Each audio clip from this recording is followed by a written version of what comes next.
I rushed to the office, and Mike was waiting for me. "Kevin, I'm having trouble opening this file. It contains patient data, and if we can't access it, the reception work will come to a halt. I was hoping you could help." "What? Are you serious? If you can't handle it, there's no way this contractor can. He's an exterior repair contractor, you know." Rachel, the office manager, said sharply, with a puzzled look. I saw Mia, the beautiful office clerk, with tear-filled eyes, looking anxious. I couldn't just leave her, usually so cheerful, in such distress. "My name is Kevin. Right now, I work for my uncle's exterior repair company. At 30, I never thought I'd change jobs like this, but I've recently started to think that physical work isn't so bad. I've been playing rugby since high school, so I have a solid build and tend to stand out. People often say my broad shoulders are perfect for manual labor. However, I'm usually quite reserved, so I don't attract much attention even in my new workplace. For the past 2 weeks, I've been going to the hospital every day. Not because of an injury or illness, but for work. The hospital's exterior walls are quite deteriorated, and my uncle's company is handling the repairs. Since I'm new at the company, I'm treated like a rookie.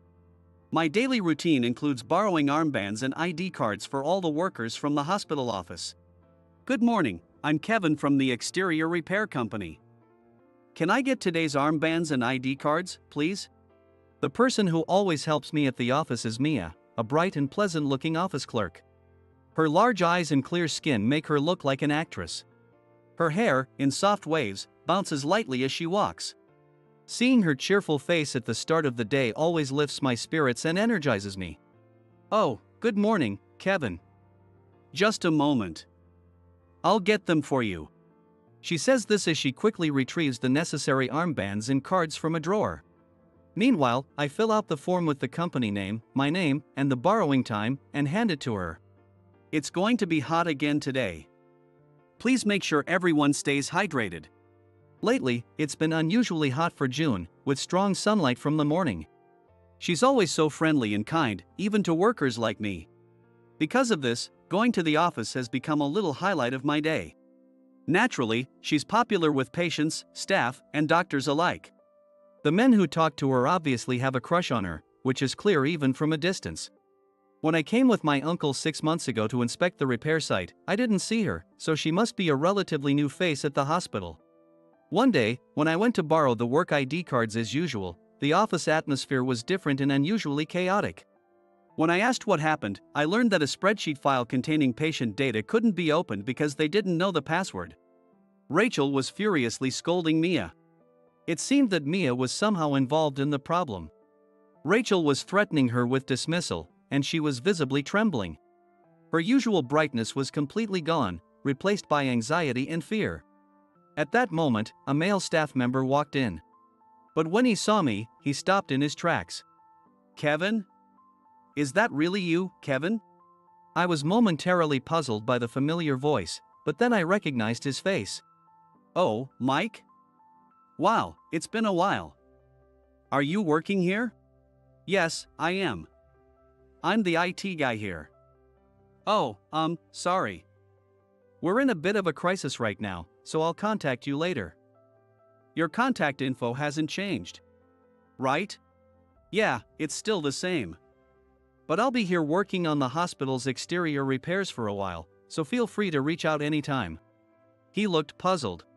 "You're doing exterior repairs? Well, okay. Sorry, but I really have to go now." With that, he hurried over to Mia's computer. I was concerned about her, who looked on the verge of tears, but it wasn't my place to intervene. Plus, with Mike handling IT, I figured things would be resolved. It seemed impossible to get the armbands and ID cards from Mia today. I reluctantly asked another office clerk to prepare them and left the office. While I was working outside, the clerk who lent me the armband came looking for me. "Excuse me, is Kevin around here?" she called out loudly. "Yes, that's me." "What's up?" I replied just as loudly. "Mike from IT asked me to bring you over." Not knowing what it was about, I got permission from my uncle to leave my post. Since I was still an assistant, my absence wouldn't cause much disruption. I rushed to the office, and Mike was waiting for me. Kevin, I'm sorry to bother you at work, but we're having trouble opening this file. It contains patient data, and without it, the reception work stops. I'm the IT guy here, but I mostly liaise with contractors and rarely do hands-on work. I thought you might be able to help. What? What are you talking about? If you can't handle it, there's no way he can. He's an exterior wall repair contractor. Besides, we can't just let an outsider use our computers. Rachel's point was valid. He used to be my senior at an IT firm. He's a brilliant engineer and has helped me many times.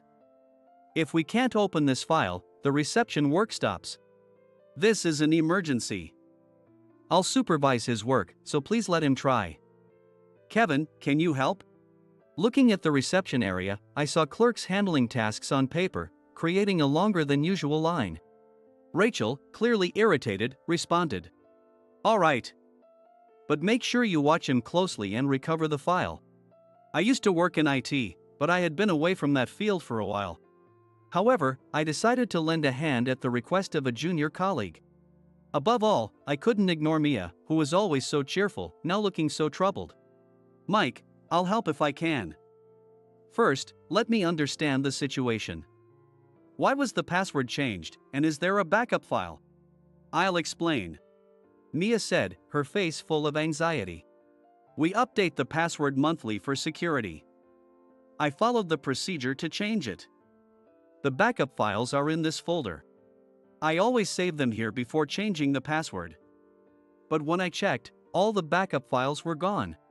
Gone? Maybe they were moved to another folder? Mike interjected. I thought so too, but I searched and found nothing.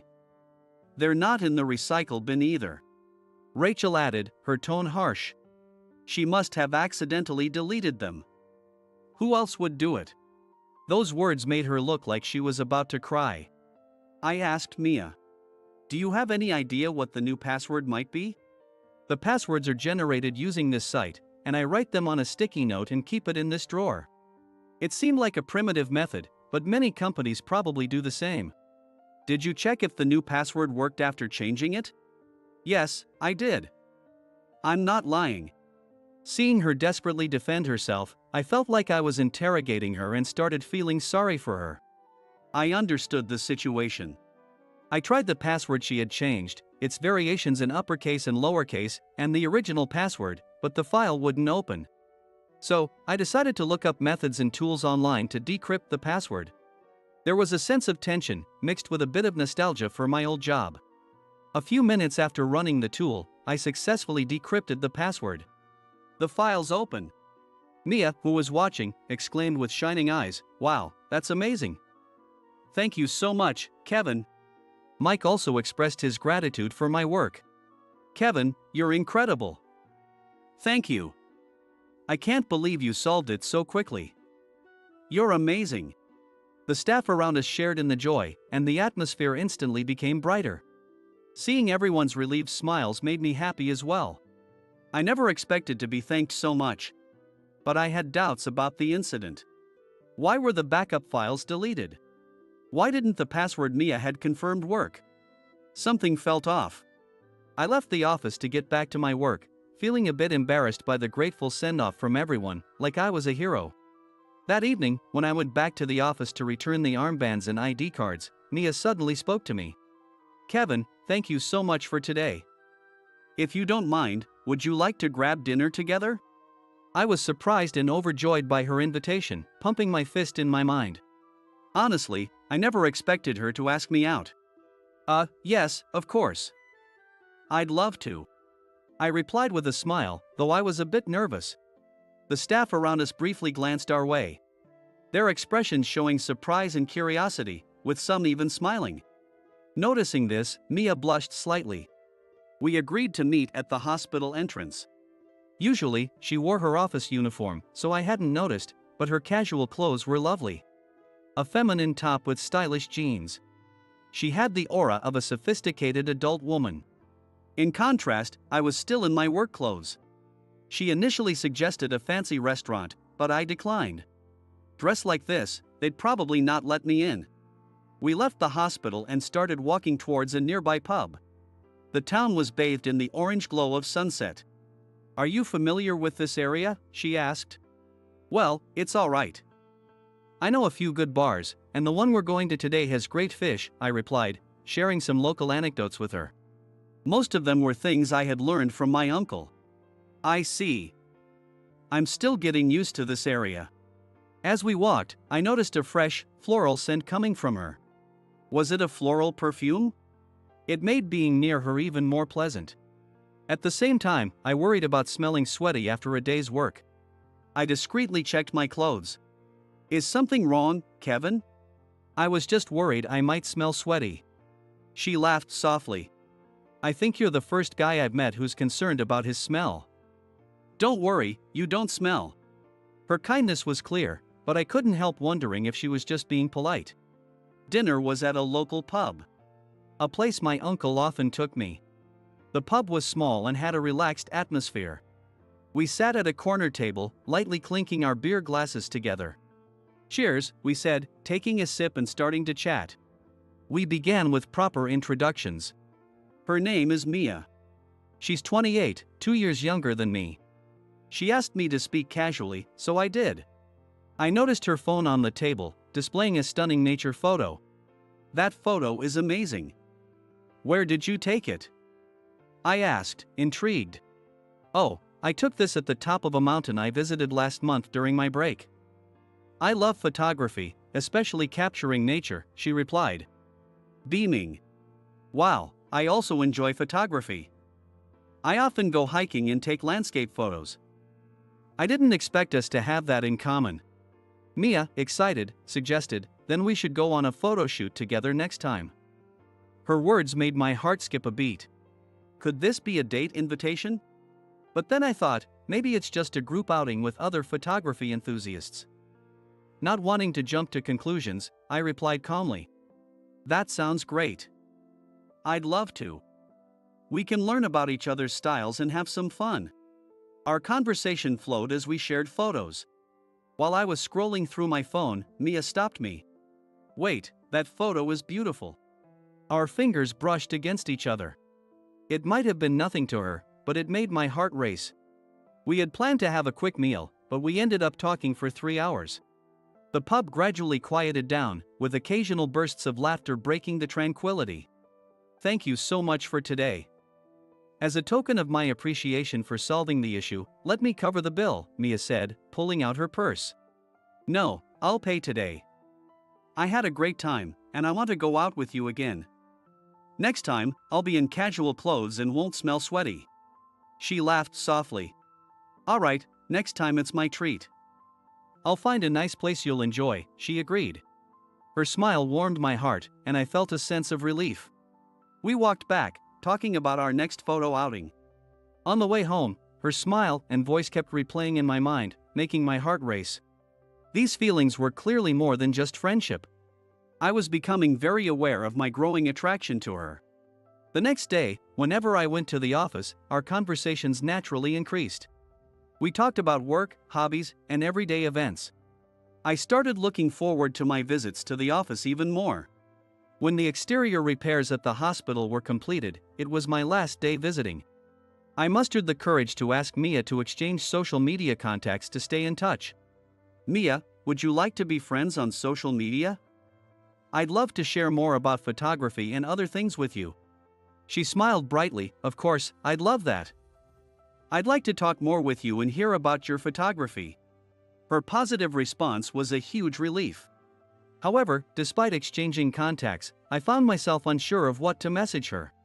Having little experience with dating at 30, I was anxious about what to write and how to continue our conversations. Every time I saw her icon, my heart raced, but I couldn't find the courage to send a message. 10 days after I stopped going to the hospital, I received a social media message from Mia. The message read, "Hello Kevin. I'd like to meet and talk with you directly. Do you have some time?" Seeing her message made my heart pound. I felt guilty for not messaging her earlier. But the joy of seeing her again was much greater. I quickly replied, arranging to meet her. It had only been 10 days since we last met.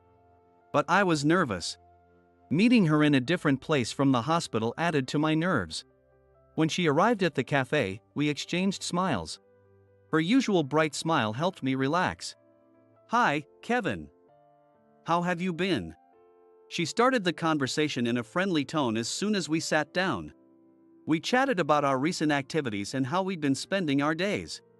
Once we felt more at ease, her expression grew more serious. "I called you here to talk about the patient data trouble you helped with. It turns out it wasn't my fault. Mike found out that a colleague deliberately changed the password." Her face showed a mix of relief and lingering anger. "I never thought I did anything to make a colleague resent me, but it really bothers me. And I wanted you to know the truth," she continued. "It was clear it wasn't your fault, Mia. It sounds like pure jealousy. Don't let it bother you too much." I reassured her, relieved that her innocence was proven. I was thrilled that she wanted to meet and talk to me. "Thanks, Kevin. Hearing that from you really helps." I had suspected the missing backup files and asked Mike to investigate. He noticed the oddity but struggled to find a lead. I sent him some websites from home that might help.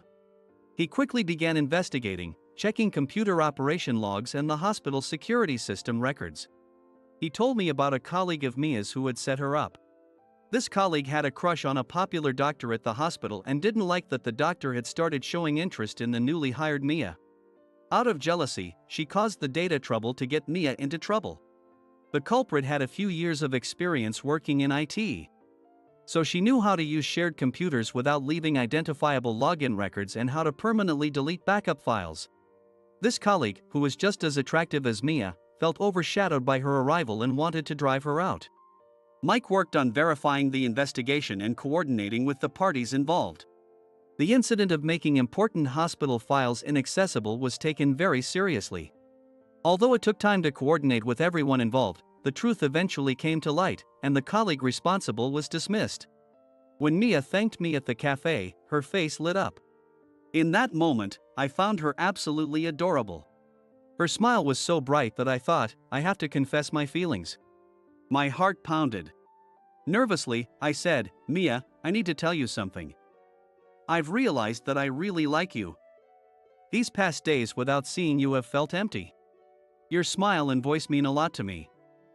You're more than just a friend to me." My heart raced even faster. "Would you go out with me?" I finally mustered the courage to express my feelings to her.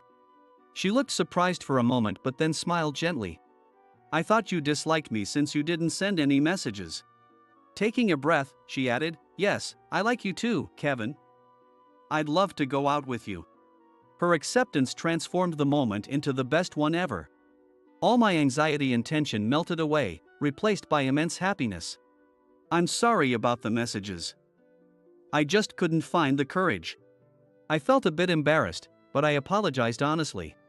While talking to her about taking her to a recommended photo spot as a way to apologize, my phone rang. It was Mike. I told her it was a call from him and excused myself. "Kevin, thanks for your help. We caught the culprit because of you." "Yeah, that's great," I said, pretending I hadn't just heard the news. "By the way, I need your advice on something else." Hearing advice gave me a bad feeling. It better not be too complicated. "I'm with someone right now, so make it quick." "Whether you find it troublesome is up to you, Kevin. Actually, there's talk about hiring you as our IT specialist. We currently have 3 IT staff. But we're short-handed." Not only had I helped resolve the data trouble, but my suggestions for strengthening security and integrating patient reception information with electronic medical records had impressed the hospital. They wanted me to work as an official IT staff member. The hospital recognized these issues but lacked the IT personnel to implement solutions. I had left my previous company because I felt out of sync with their direction, which left me pretty down. Since then, I had thought physical work suited me better. But it wasn't that I disliked IT. I enjoyed logical thinking and problem solving. This proposal genuinely interested me. "Got it. Let me think about it," I said, ending the call. I decided to discuss it with Mia. "What do you think? As long as it makes you happy, any choice you make is fine with me. If you see it as an opportunity, you should take it. Plus, I'd be happy to work in the same place as you." Her words made me so happy. Hearing that, my fears about returning to IT vanished. One thing that still bothered me was the job my uncle had introduced me to. After quitting my previous job, I had been quite depressed. I had resigned impulsively, causing trouble for those around me. Without another job lined up, I had become a recluse, barely leaving the house. Seeing this, my mom couldn't bear it anymore and talked to my uncle. He had always been family-oriented and supportive. Upon hearing about my situation, he immediately offered me a job. "Kevin, why not help with exterior repairs? It'll be good to get outside and move around." At first, I resisted, but knowing how much they cared, I decided to work at his company. Working there indeed made my days fulfilling. Physical work lifted my spirits, and I gradually started to enjoy learning repair techniques. "Seeing me become brighter," he often said, "see? Working is important." Solving the data trouble at the hospital boosted my confidence. He understood my transformation better than anyone. Would this be betraying him?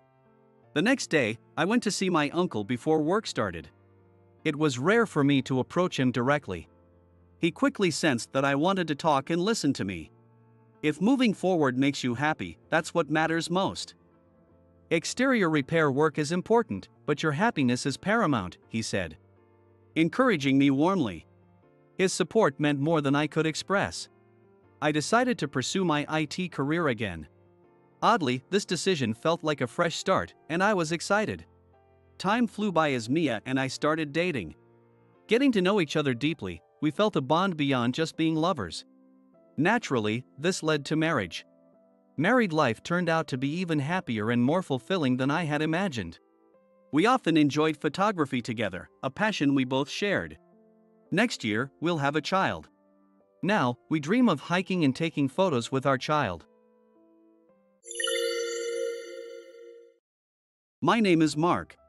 I grew up in a poor household and never got anything I wanted. Even so, there was nothing I could do about it, so I endured it.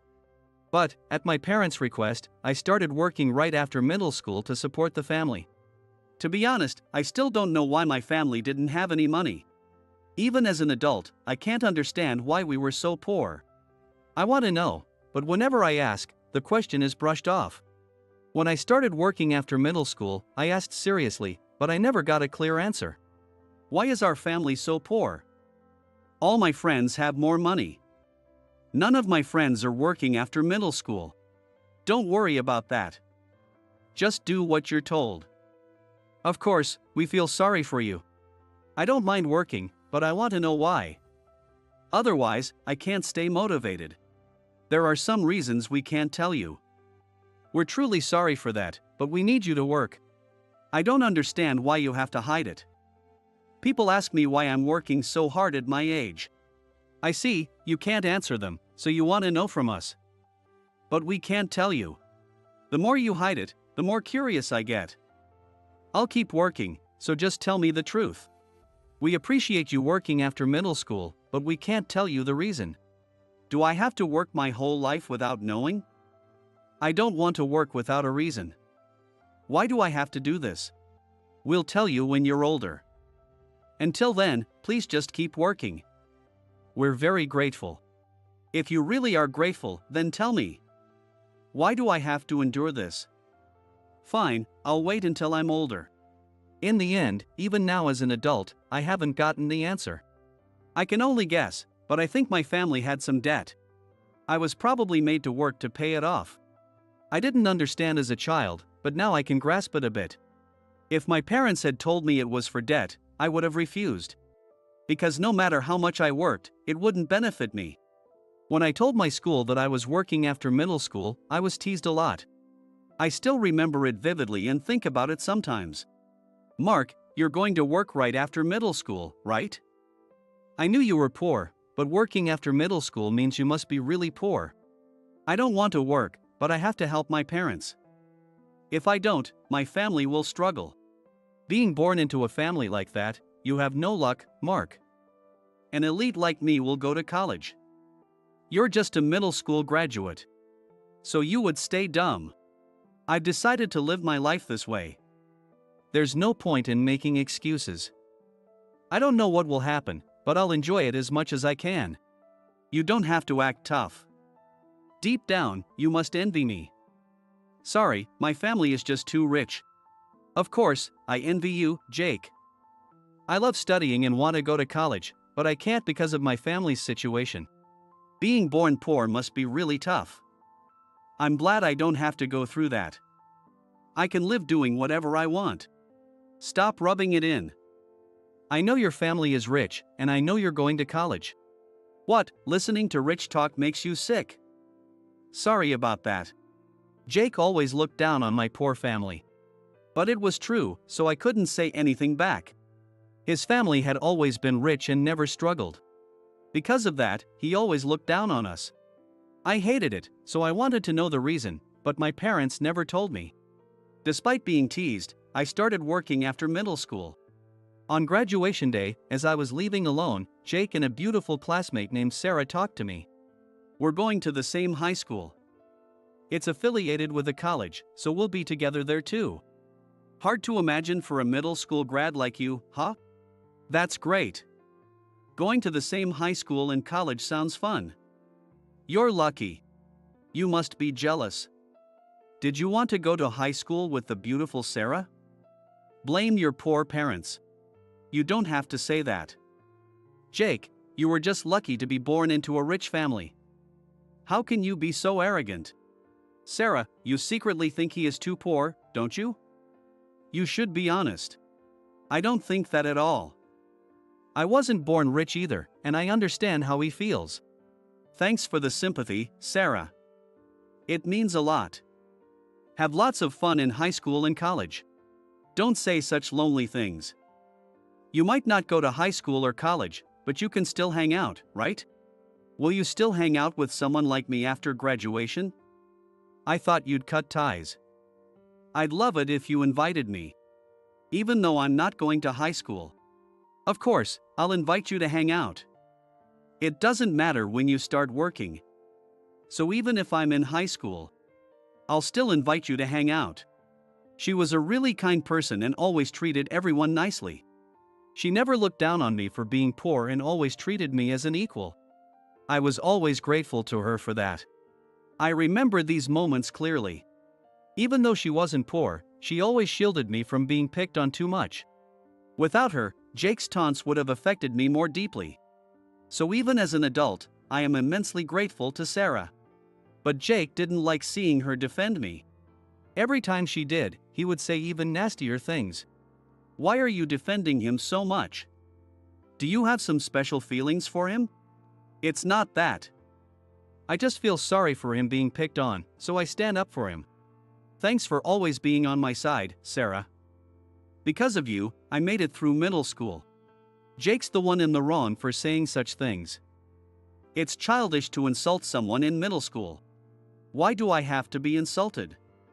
Calling poor people poor is just normal, right? It's his fault for being poor. I don't think being poor is a fault. How does him being poor affect you, Jake? Does it cause you any problems? Not really, but I'm glad you defend me. But it's true, I am poor, so it's fine. He's not wrong. You being poor have nothing to do with Jake. It's senseless to insult him for it. You might be right, but I'm used to being insulted. I was happy you want to hang out with me. Do you really think she will invite you to hang out? She was just being nice. She won't actually invite you. I seriously plan to invite him. Why do you presume to speak for me, Jake? Stop it. You don't mean it. It's crueler to say it and not follow through. So, you want to look down on poor people too, Sarah? What you say makes no sense. If that's how you feel, I won't hang out with you anymore. I'll only invite Mark. Fine, do whatever you want. I don't want to hang out with someone who defends poor people. Because of me, they had a fight. But there was nothing I could do. Even if I had intervened, the situation wouldn't have changed. Their argument was heated, and I had no authority to speak. Not because I was poor, but because I wasn't going to high school. I was the only one in my middle school who was going straight to work. I was isolated and gossiped about. I hated it, and near graduation, I talked to my mom. I feel like everyone knows I'm working after middle school and they're talking behind my back. What should I do? Thinking about it is a waste of time. You're definitely working, so just ignore the gossip. But I can't help but hear it. Classmates insult me directly. It's because we're poor, you know that, right? Even if I call the school, they will just act out more. There's nothing we can do. Maybe, but I'm the only one working after middle school. I want to stop the gossip somehow. You're entering the workforce early, which is admirable.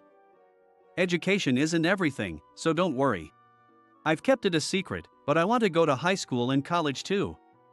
I want to hang out with friends. I'm sorry we can't send you to high school or college. But you can still hang out with them.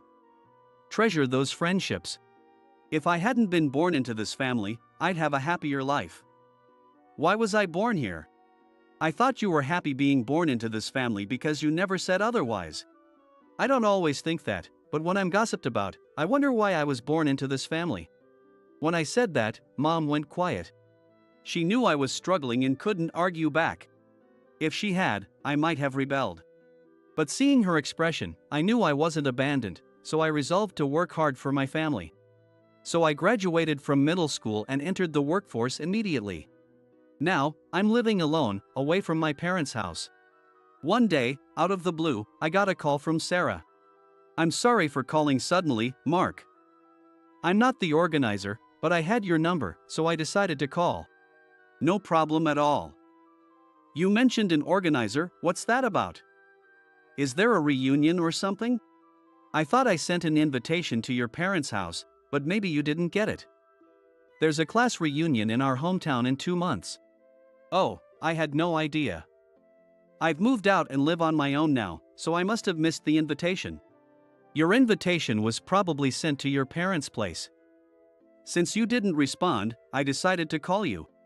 So, I can just confirm my attendance over the phone? I'd love to attend, but I'm a bit nervous about a reunion. You're a respectable working adult now, so there's no need to be nervous. But some of the attendees did say hurtful things back then. Well, I'll give it a try. If it gets uncomfortable, I'll just leave early and grab a drink somewhere. I'm sure that won't happen, but if it does, I'll join you. I think you're amazing for being so independent. It's not a big deal, but thanks. I'll go since you invited me. Great, I'll let the organizer know. I'll send you the details about the venue later. That's how I ended up deciding to attend the reunion. Since graduation, she is the only one I've stayed in touch with. So she went out of her way to contact me. I never expected a reunion, let alone an invitation. I'm sure they sent invites to everyone, but it was nice to be included. Not knowing what to expect, I decided to go, feeling a bit nervous. 2 months later, the day of the reunion arrived. I was supposed to go with Sarah, so we met at the train station. I've never been to a reunion, so I'm nervous. I've never been to anything like a college party either, so I feel out of place. Don't worry too much. Everyone's more grown up now. Just avoid the wrong groups, and you'll be fine. I'm glad you know these things. Without you, I wouldn't have come. Thanks for hanging out with me after graduation. I'm happy to hang out with you too. I know you're busy, but you always show up when I invite you. It's the best. Of course, I'd go if you invite me. I don't have many friends, and you're one of the few who invites me out. Whether that's true or not, it makes me happy. I learn a lot from hanging out with you, and you helped me during my job hunt. I don't know how I helped, but if hanging out with me had a positive impact, that's great. I'd love to keep hanging out. Let's grab a drink after the reunion. By the way, Jake is supposed to attend. I wonder what kind of adult he is now. To be honest, I don't want to see him. I have no good memories of him, and he'll probably look down on me again. If he starts, I'll leave early. I expected Jake to attend, but the thought of seeing him made me nervous. I have only bad memories of him, and I don't want to see him at all. He'd probably spot me immediately and start belittling me like in middle school. I didn't want to feel that again, but with so many people, I thought it would be okay. Even so, the memories of middle school made me anxious. But Sarah's encouragement reassured me. If anything happens, just come to me. I'll try to stay with you, but with so many people, anything could happen. I'm glad you said that. I'm really nervous because I've never been to a reunion. If anything happens, can I leave early? I don't particularly want to be there either, just want to see some old friends. We can leave after chatting a bit. Just hearing that makes me feel better. I'll keep an eye on Jake. Even though I'm more mature now, I still get nervous. There will be lots of adults around. If he says something out of line, someone will stop him. I hope so.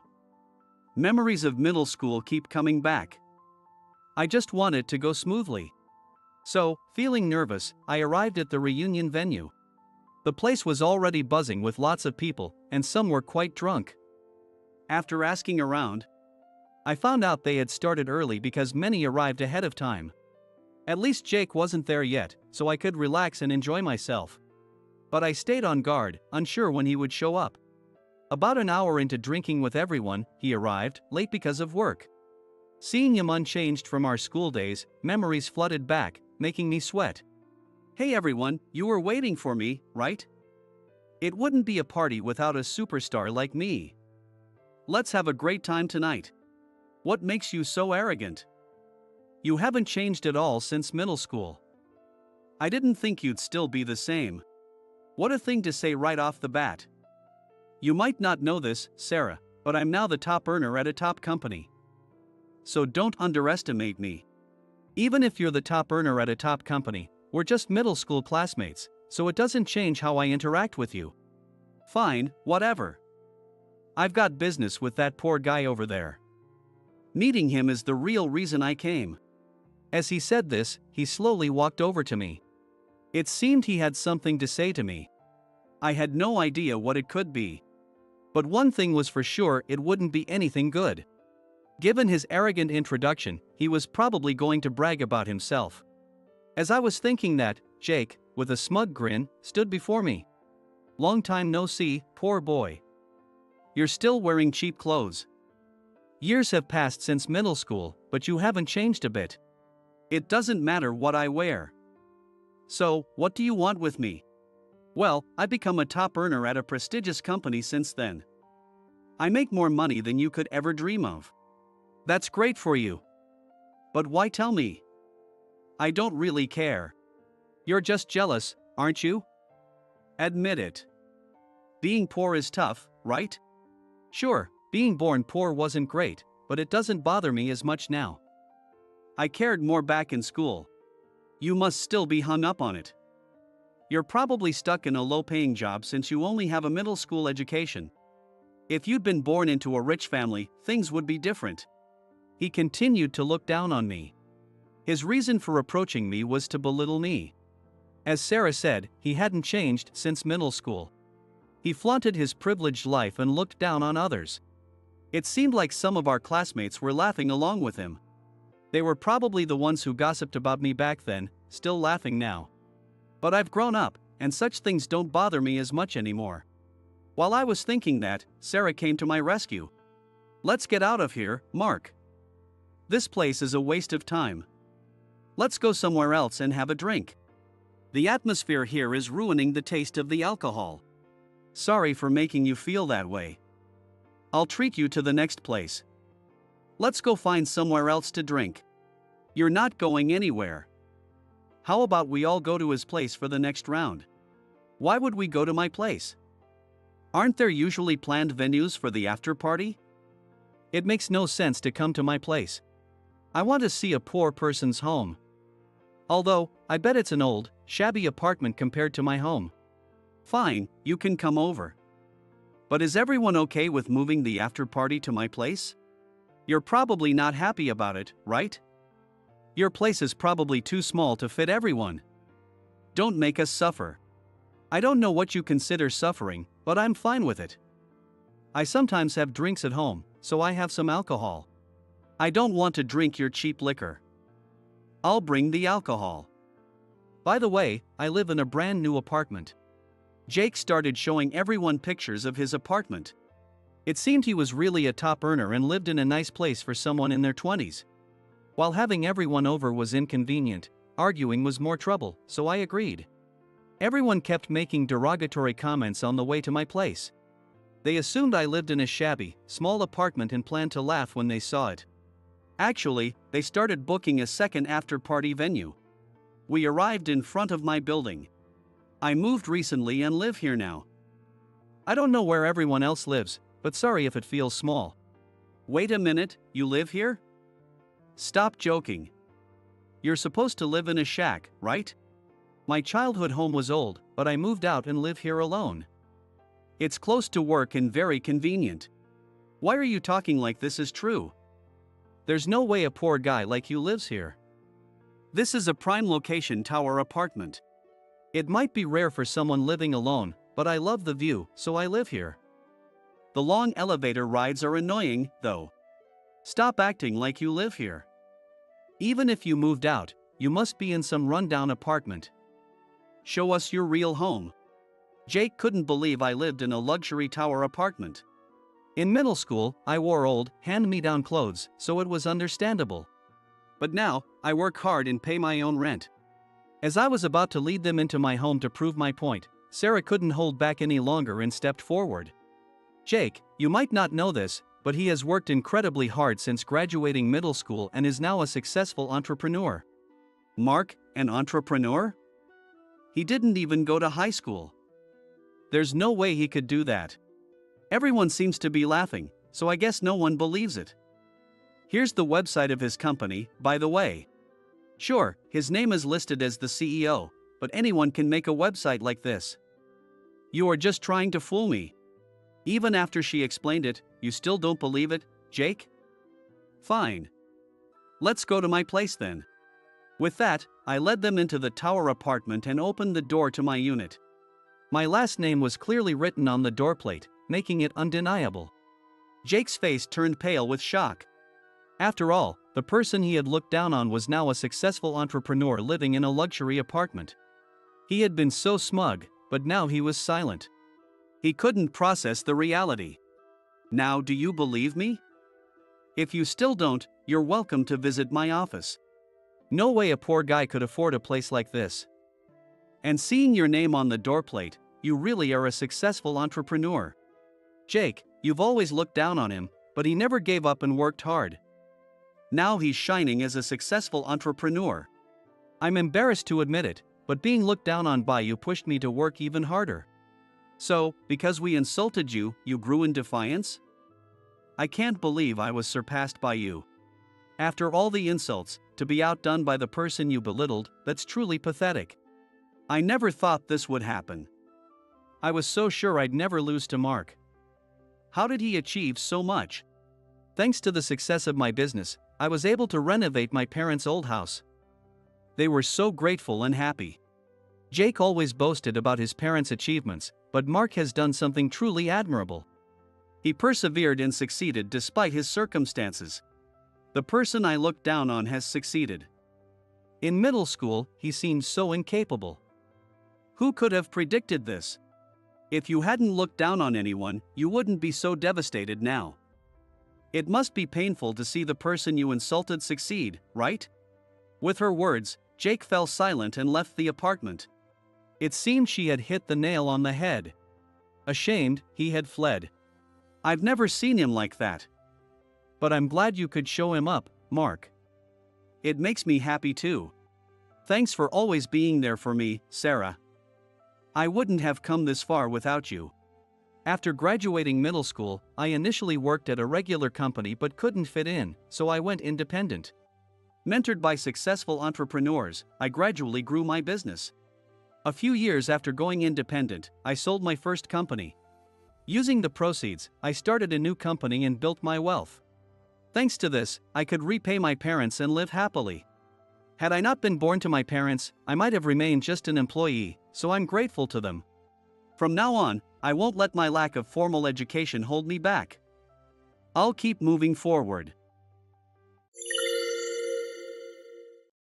After returning from a long overseas business trip, I was talking with my colleague, Emily, when I heard our boss, John, shouting from behind. "Stay away from her." I couldn't believe my ears. Emily was also bewildered. Then John dropped a bombshell. "Emily and I are going to start dating." He said this while putting his arm around Emily's shoulder. It was clear that Emily was uncomfortable. There's no way Emily would date John. That's simply impossible. Because my name is David Smith, I'm 32 years old. I currently work for a major construction company. My main tasks involve building construction and tunnel excavation. I've been interested in buildings since I was a child, influenced by my father. That's why I jumped into this industry. My father worked at a construction company and built many buildings. He proudly showed me the completed buildings, and he looked radiant. Wanting to start this job and become skilled as soon as possible, I began working right after graduating from high school. Against my parents' wishes. My father always said, "You'll struggle if you don't graduate from college," but I ignored him.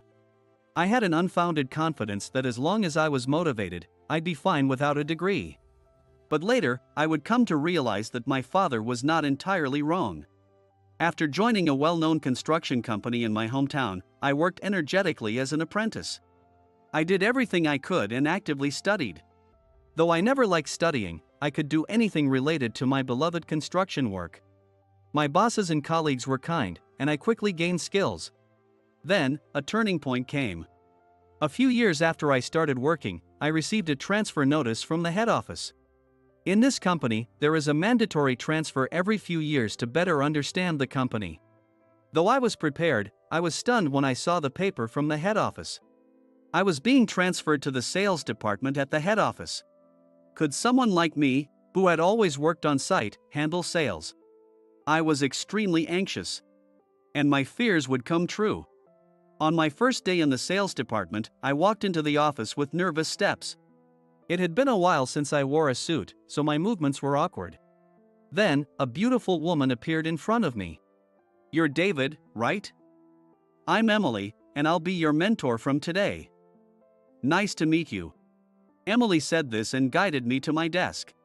Seeing how kind and approachable Emily seemed, I felt genuinely relieved. And looking at Emily's face reminded me of something. "Are you the Emily who started the same time as me?" Yes, Emily had sat next to me at the welcome party. I remembered how Emily had kindly talked to me since I was fresh out of high school and nervous. Emily seemed to remember the day too, and her face brightened up. "Oh, you're that guy. I remember. It's been years since then. It's so nostalgic." We started reminiscing about our early days as new employees, completely sidetracking from work.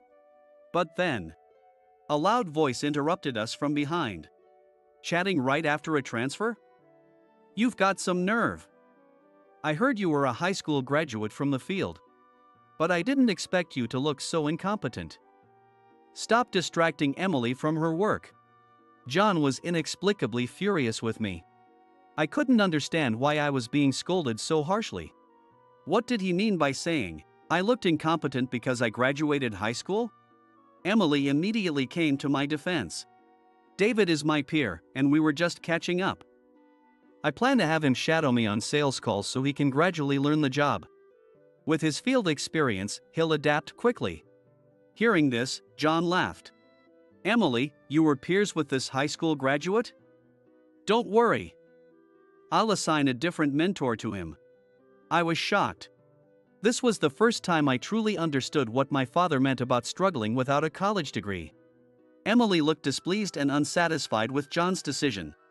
"But I already prepared training materials for him based on your request, so I'd like to continue as his mentor." But John was adamant. "Sorry for the trouble, but I'll assign him a more suitable mentor." "Jim. Come here." An employee named Jim, who looked a bit older than me, stepped forward. John appointed him as my mentor. "Jim, you'll be mentoring this guy from today. He's a high school graduate like you. It's best for a high school graduate to be trained by another high school graduate." Brilliant idea, if I say so myself. John walked away, patting himself on the back. It became clear that John was extremely concerned with academic qualifications and looked down on high school graduates. I felt only anxiety about the future. As I stood there bewildered, Emily sighed deeply and said to me, "I'm really sorry. John is such a moody person. It's so frustrating. But you'll get used to it soon." Then she returned to her desk. Jim quickly approached me, instructing me to join him for sales rounds. I followed Jim as told. Once we left the office for our sales calls, Jim said something surprising. "David, you're about my age, right? I've been wanting to transfer out of here, but I haven't gotten the orders yet. I don't want to work under someone like John."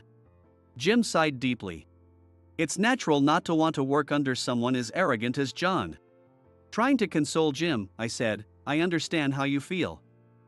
I was called incompetent just for being a high school graduate right after my transfer.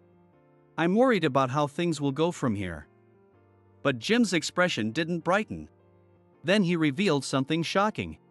"The reason he switched your mentor from Emily to me is because Emily is his favorite. He probably didn't like seeing you talking to her." "What?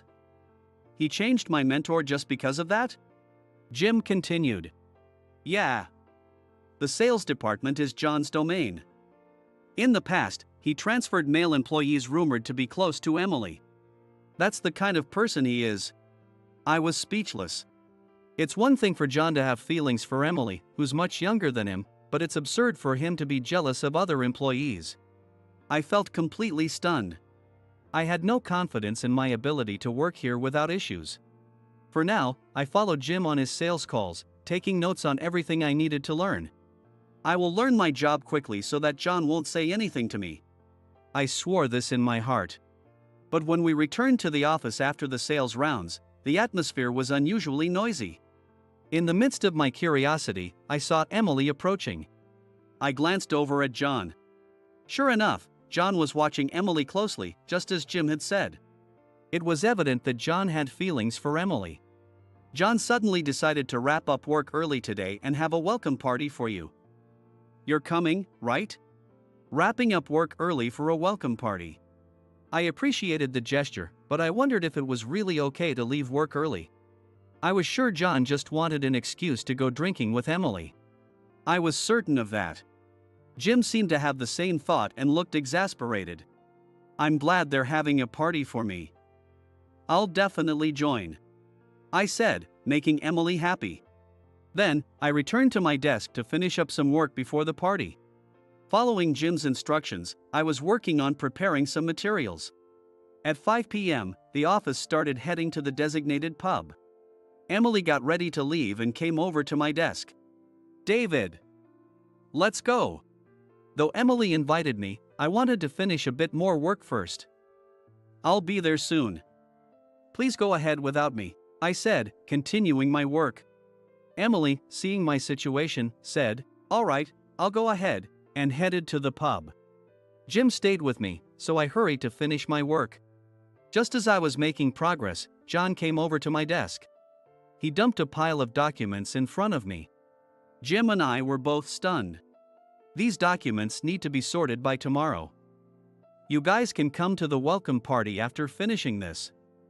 "Not that I expect you to finish." I was speechless. John left the office, laughing and in high spirits.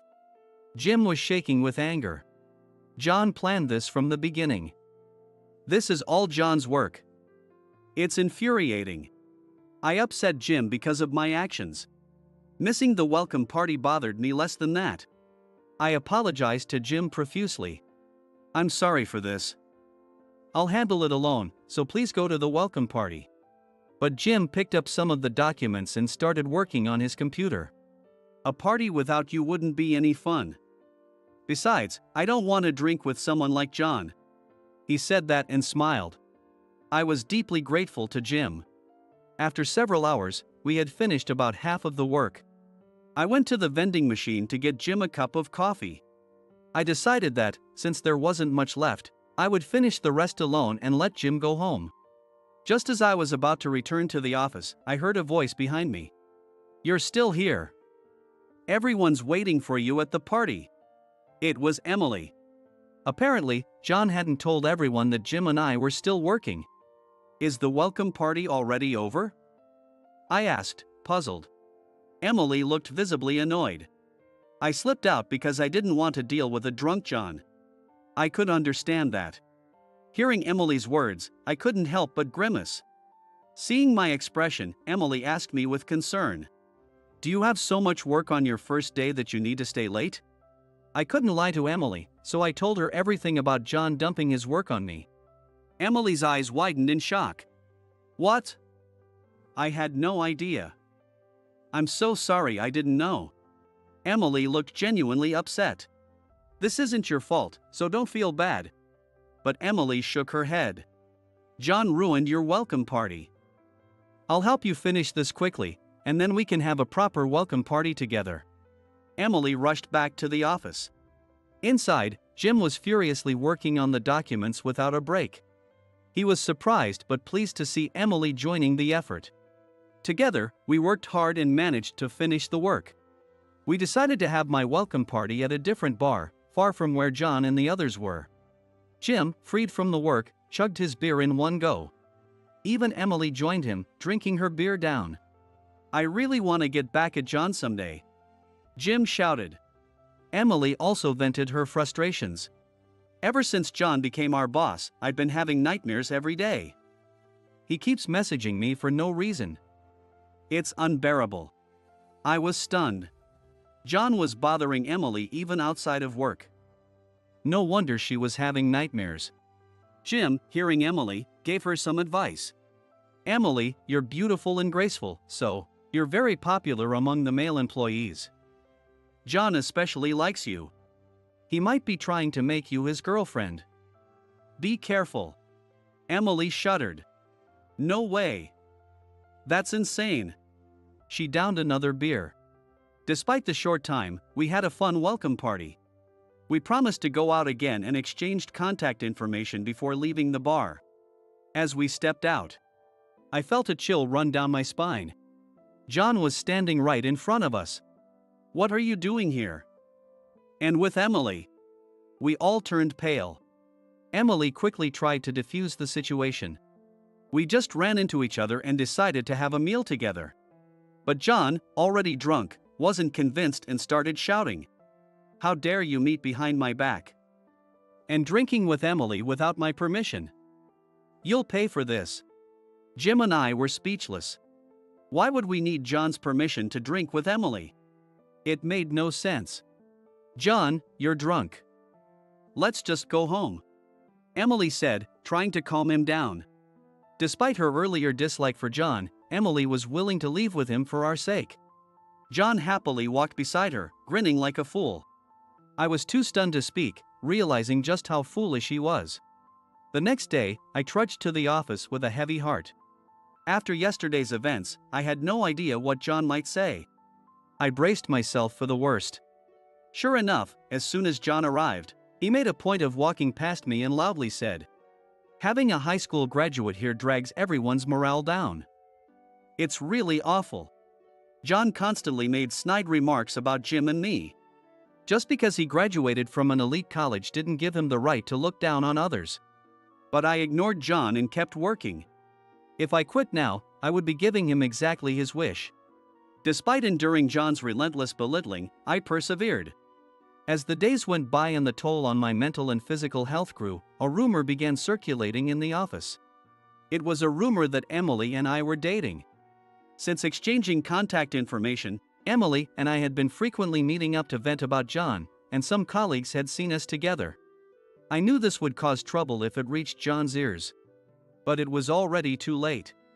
Just as I was about to head out for my usual sales rounds, John suddenly appeared before me and dropped a bombshell. "You don't need to go on sales calls anymore."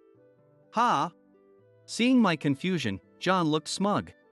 "The head office is looking for someone for a long-term overseas assignment, and I recommended you. With your field experience, they decided to send you. You'll be gone for 3 years, and you leave in 2 days. Start preparing quickly." I was dumbfounded. It was all so sudden and forceful. My colleagues looked incredulous. Jim was trembling with anger. I'm being sent on a long-term overseas assignment? I asked repeatedly. But John just laughed. I'll be glad to see you gone. You're not even close to being good enough for Emily. He really wanted to separate me from Emily that badly. I was in shock. But John's orders were absolute. I had no choice but to comply.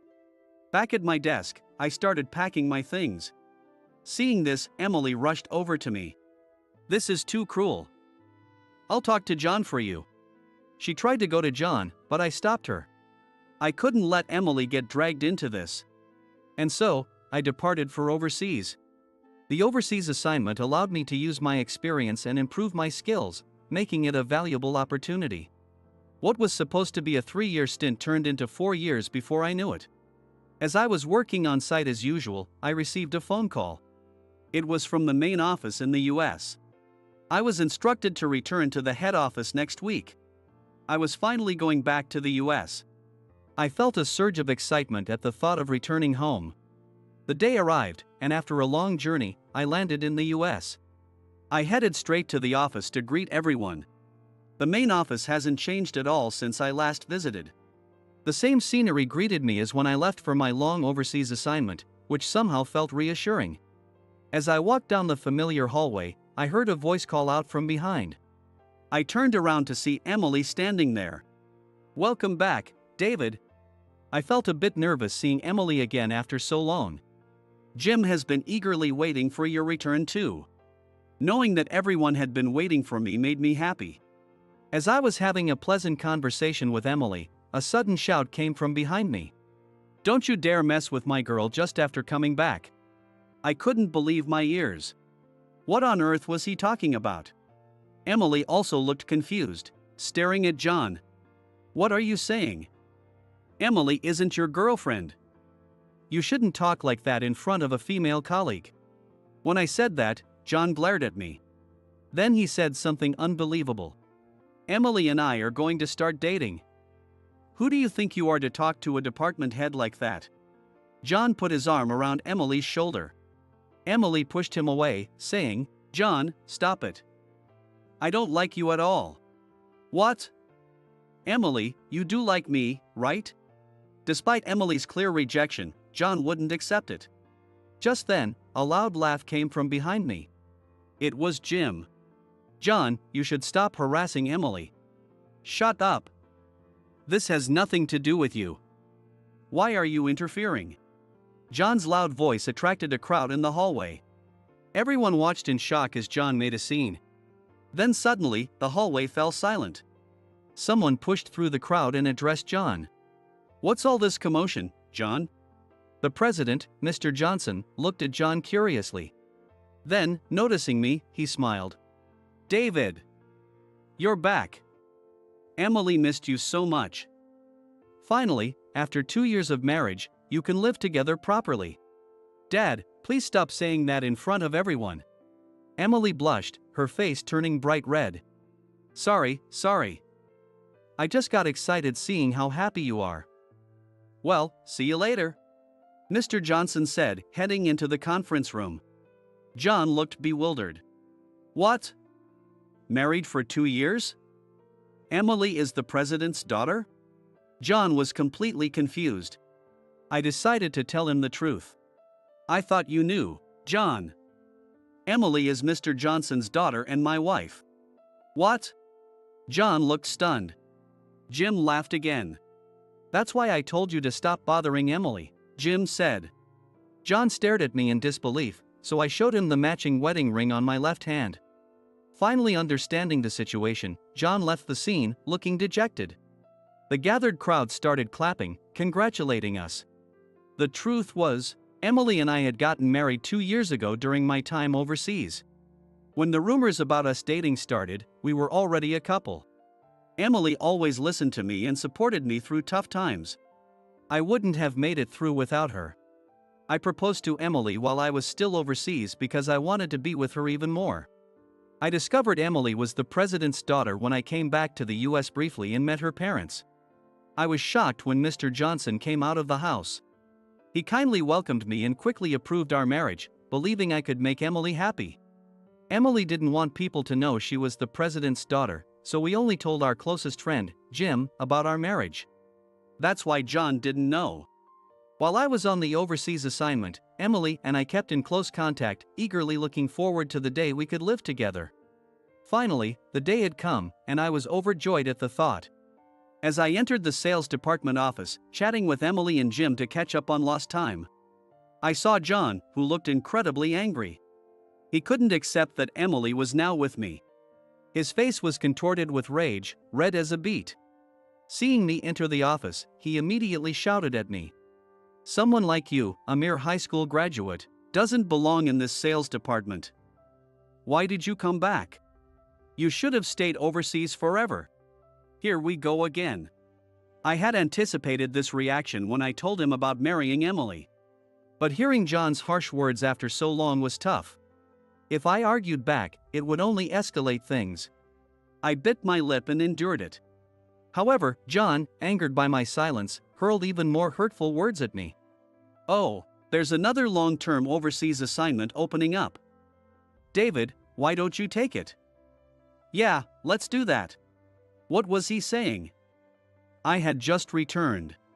If he didn't want to work with me, he should take the overseas assignment himself. I could only sigh. Then, a loud voice came from behind me. "That won't be happening. Mr. Johnson. Why are you here?"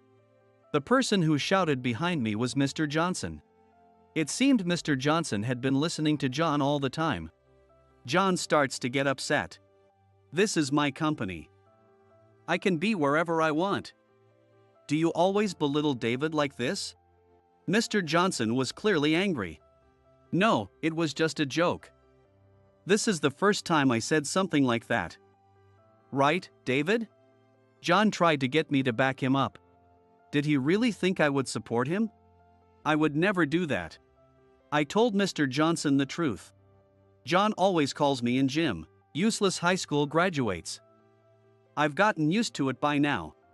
John's face fell, as if the world was ending. Jim nodded in agreement.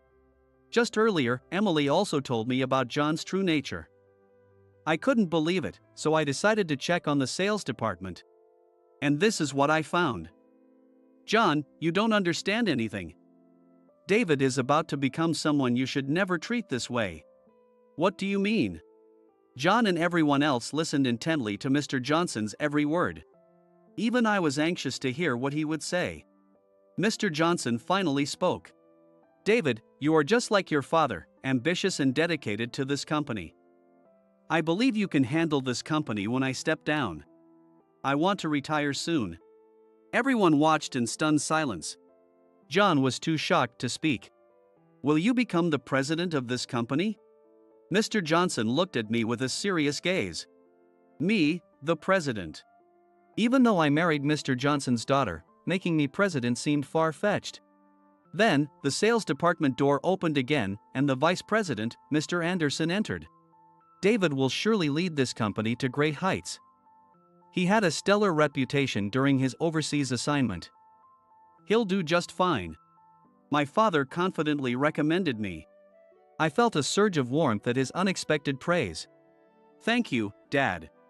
"Wait, Dad? The vice president is your father?" John stammered, clearly shaken.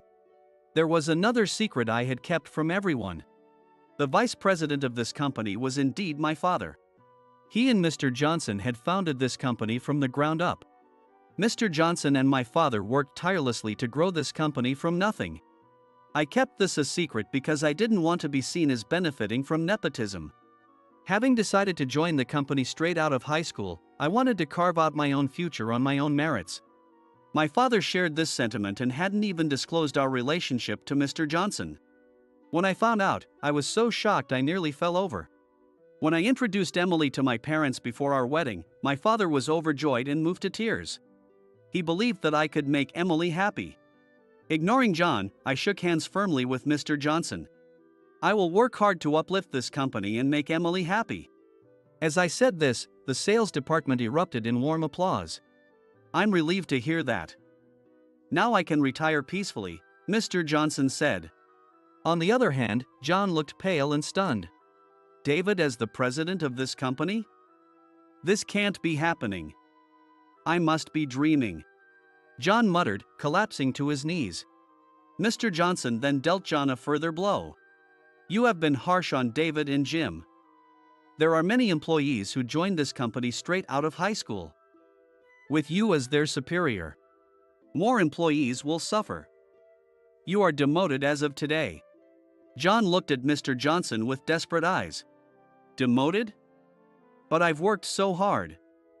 Please, give me another chance. I'll try to be a better manager.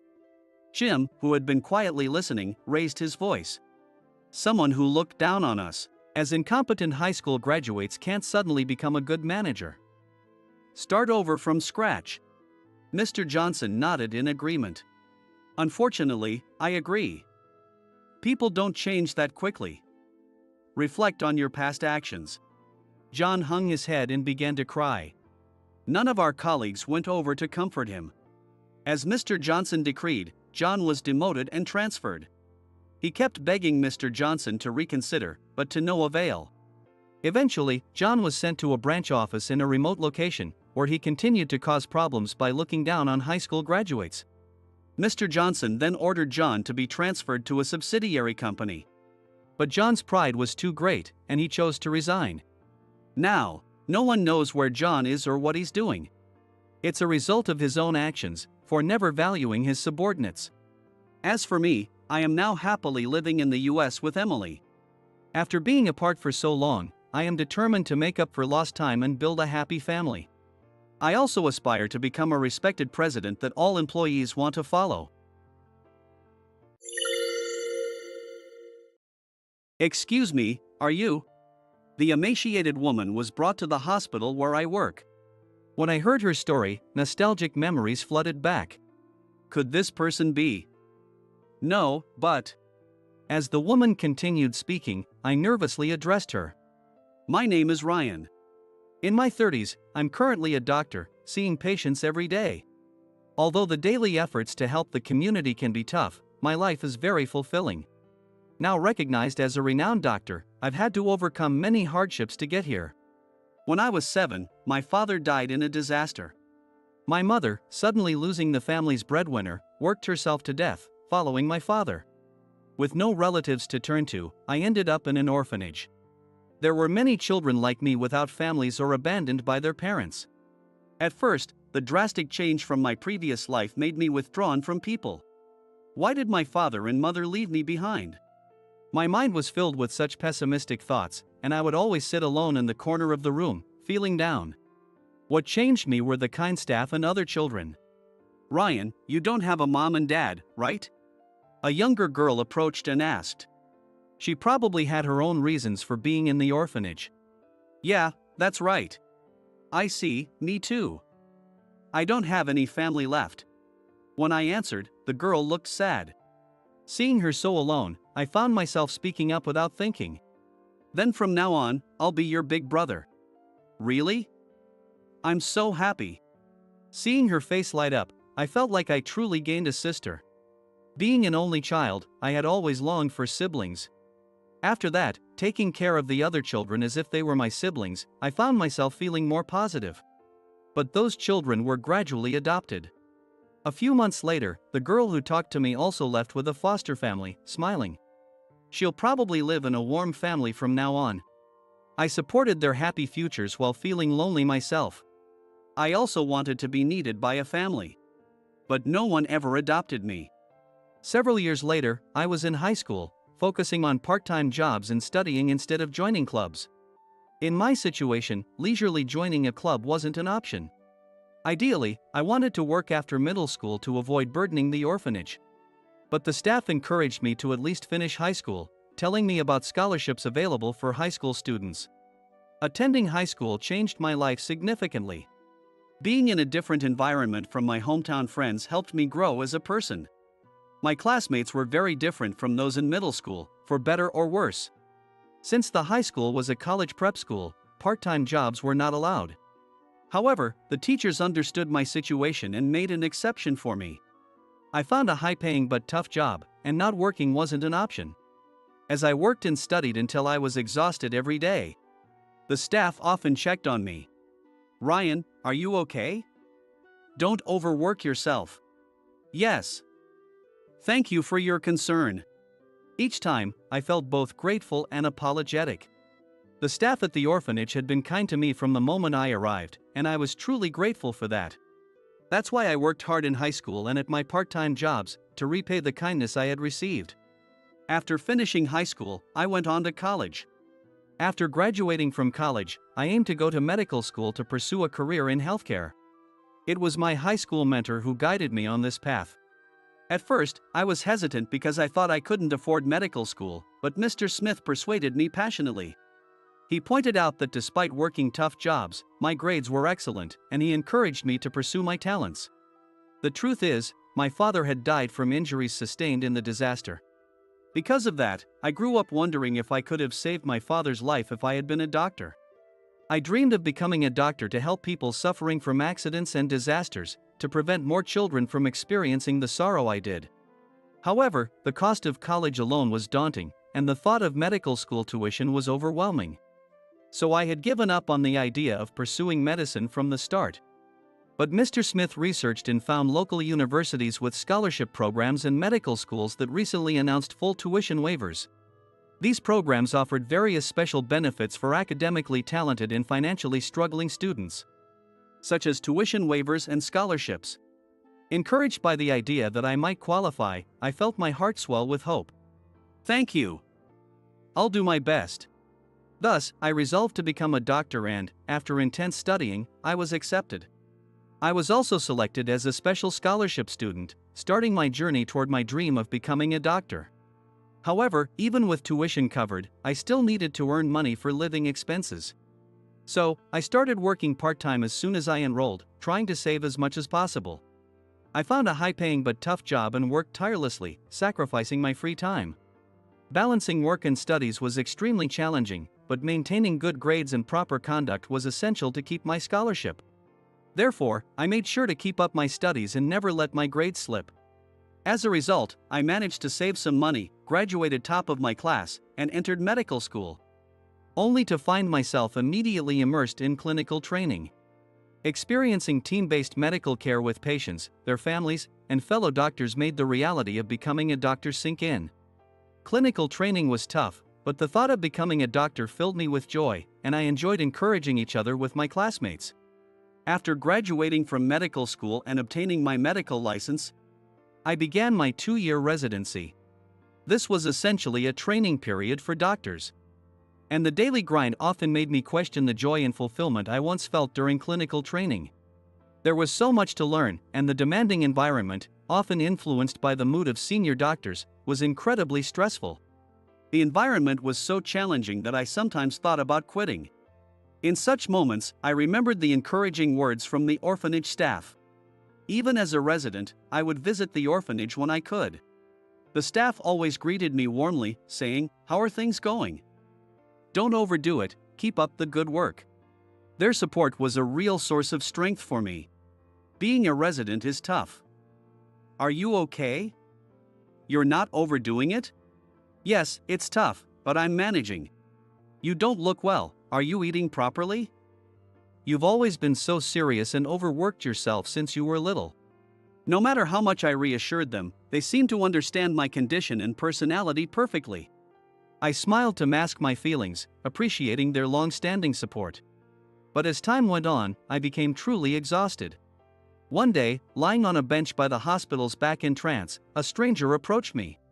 This area was off-limits to outsiders, but as I watched, the person spoke to me. "Hello." She was a beautiful woman with a kind smile, and I felt a little flustered. "Nice to meet you, I'm Emily. I'm here for work." "Nice to meet you." "Nice to meet you too. I'm Ryan." When I introduced myself, Emily extended her hand for a handshake. I reached out, and she smiled warmly. Emily had a friendly personality, and despite being strangers, she chatted with me comfortably. Encouraged by her, I found myself responding more and more. I learned from our conversations that Emily was about 10 years older than me. I was surprised because she looked so young and beautiful. We ended up talking a lot about work, favorite music, and other topics. I come here often, so let's chat again. Yeah, I'd like to talk to you again too. That's nice of you to say. See you then. Emily waved and walked away. I knew she didn't see me as a man since I was 10 years younger, but I still wanted to see and talk with her. The turning point in my life came after meeting Emily a few times. One day, I was so busy that I forgot to eat lunch, and my stomach growled loudly in front of Emily. "Ryan, are you eating properly? I didn't have time today. The hospital cafeteria is closed, and I can't afford to buy a lunchbox from the convenience store." Really? I honestly admitted that I was struggling financially. People often think doctors earn high salaries, but as a resident, I earned less than most office workers my age. I was so busy that I couldn't cook. And ready-made food was expensive, so I sometimes skipped meals. After hearing my story, Emily smiled warmly and made an unexpected offer. "Then I'll bring you lunch. It would make things easier for you, right?" "Really? Is that okay with you?" I was surprised, and Emily's face lit up. "If we meet here every day, you can have lunch. But I'd feel bad about causing you trouble." "It's fine. I make lunch every day anyways, so it's no extra trouble to make two instead of one." Encouraged by Emily's smile, I agreed to have her make lunch for me every day. At first, I thought she was joking, but the next day, she really brought me a lunchbox. "Here you go. Thank you so much. I'll wash the lunchbox and return it. You're such a good kid. Just bring it back tomorrow, I know you're busy." Emily laughed brightly and handed me the lunchbox. The work as a resident was still tough, but eating Emily's lunchbox gave me the strength to keep going. Looking back, her lunchbox was probably the first homemade meal I had since my childhood. For several months, Emily brought me lunch every day. Her lunchbox were always delicious, well-balanced, and thoughtfully prepared.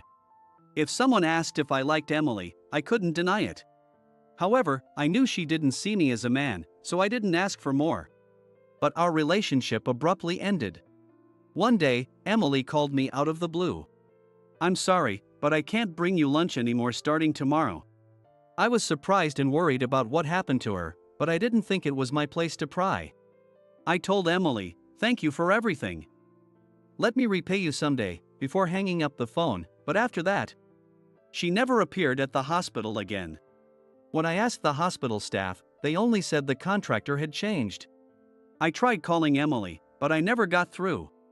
I didn't want to bother her by calling repeatedly, so I eventually stopped trying. Sometimes, I would look at the lunchbox I still had and wonder if she was doing okay. Years later, I was working at a community hospital dedicated to supporting local healthcare. I had become recognized as a specialist and was known as a leading doctor in community healthcare. Now, I no longer struggled financially and was considered one of the top doctors at the hospital. I made sure to provide thorough care for each patient and worked to improve the hospital's system to accept all patients. I created a hospital capable of handling emergencies, with the hope that no more children would lose their parents to injury or illness like I did. With the support of the hospital director, Dr. Davis, and my colleagues, I had a fulfilling job every day. Surrounded by a reliable staff that I could trust.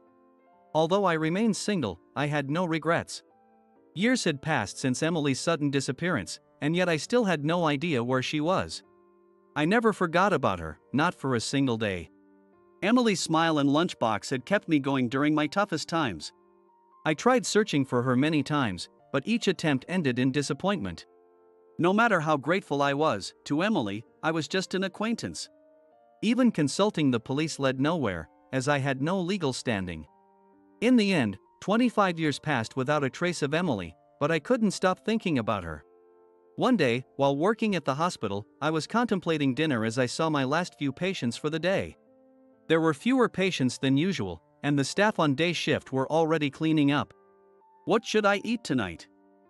Maybe I should visit the nearby pub for the first time in a while. As I daydreamed about the menu, I got a call about a patient being brought in by ambulance. "I'll be right there." In the treatment room, I found a woman who had fallen down some stairs at the train station. She was lying there, looking frail and skinny. Upon examination, I discovered that she had broken her left leg. Even after treating her injuries, she remained unconscious. Considering her poor physical condition, it seemed like she had been exhausted long before this incident. I suggested moving her to a quieter room to aid her recovery. She had no identification or contact information, so we admitted her and waited for her to regain consciousness. The next day, I examined her once she woke up. "Are you okay? Can you tell me your name?" She slowly turned to look at me, her eyes filled with sadness. "Where do you live? Do you have any family or contacts?" She silently shook her head in response to my questions. Unsure of what to ask next, I decided to try another approach. "Can you tell me what happened? I'd like to help if I can." After a few attempts, she began to speak gradually. It turned out she had been helping with her father's business, but when finances became strained and she confronted him, he abandoned her and disappeared. The business collapsed, and she found a new job, but the pay was low and her savings dwindled quickly. Years ago, her parents had divorced after her father had an affair, and she had no one to rely on. Now, she lives in a shabby apartment, struggling to make ends meet, and had fallen while trying to go grocery shopping due to exhaustion. "That's quite a situation," I said, unable to find better words. But then she shared something surprising. "Years ago, I knew a young medical student who couldn't afford to eat, so I made lunchbox for him." "What?" Hearing her words brought back nostalgic memories. Could this really be? "No, but..." While I was in shock, she continued talking. "He always accepted them so happily. Just seeing his face light up made me happy. But now, I can't even feed myself." She made lunch for a medical student who couldn't afford to eat? I used to be a young man who could barely able to afford food, and a woman I knew used to bring me a lunchbox. Her daily act of kindness had always filled me with joy. There couldn't be many people in this world who would make lunchbox for someone who wasn't family. Forgetting my professional stance, I nervously asked, "Are you Emily Summers?" "What?" The woman blinked in surprise and stared at me. "My name is Ryan. Back when I was a resident, struggling with low pay and no time to rest, I met you, Emily, and you brought me lunchbox." "No way, it can't be. I was always so happy and grateful, but then you suddenly disappeared." I watched her reaction closely. Tears began to fall from her large eyes as she said, "I am Emily Summers." "It really is you, Emily. Ryan. You've become a wonderful doctor. Thanks to you, Emily. I am truly grateful. Thank you so much." Emily smiled gently, her face as beautiful as ever. But behind that lovely smile, I couldn't forget the tragic circumstances she had just shared. I wondered what I should do next. I couldn't just discharge Emily and let her go. I couldn't abandon the woman who had helped me during my toughest times. What should I do? What could I do for Emily? After considering various possibilities, I came to a conclusion. It might upset her, but I thought it was the best option given the circumstances. "Emily, if you don't mind, would you stay at my place after you're discharged?" "What?" Emily's eyes widened in surprise. Of course, she would be shocked.